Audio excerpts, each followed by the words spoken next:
ఒక కారాగారంలో జరిగింది. నేను ఈ భూమి మీద అడుగు పెట్టకముందే నన్ను చంపాలని చూశారు. నేను పుట్టగానే మా అమ్మగారికి దూరం అయ్యాను. వయసు పెరిగే కొద్దీ అసురులు నన్ను హతమార్చేందుకు ఎన్నో ప్రయత్నాలు చేశారు. కాస్త పెద్దయ్యాక మా గ్రామం నుండి మకాం మార్చాల్సి వచ్చింది. ప్రజలు నన్ను పిరికివాడిగా పరిగణించారు. నేను ప్రాణంగా ప్రేమించిన అమ్మాయి నాకు దూరం అయింది. ధర్మం కోసం యుద్ధం చేసి ధర్మాన్ని గెలిపించాను. కానీ ఎంతో మంది మరణానికి కారణం నేనని నిందించబడి శపించబడ్డాను. శాపం కారణంగా నా వంశం మొత్తాన్ని కోల్పోయాను.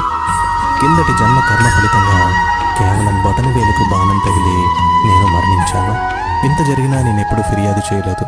ఎప్పుడు ఎవరి చెడు కోరుకోలేదు. మరి నువ్వెందుకు నీకొచ్చిన ప్రతి చిన్న కష్టాన్ని భారంగా తీసుకుంటున్నావు? నీకు నీ మీద నమ్మకం లేదా? లేదా నాపైన నమ్మకం లేదా? నువ్వున్న పరిస్థితులు నువ్వేంటి అన్నది చెప్పదు. నువ్వు నడుస్తున్న మార్గం వల్ల నీ విధి నిర్వచనం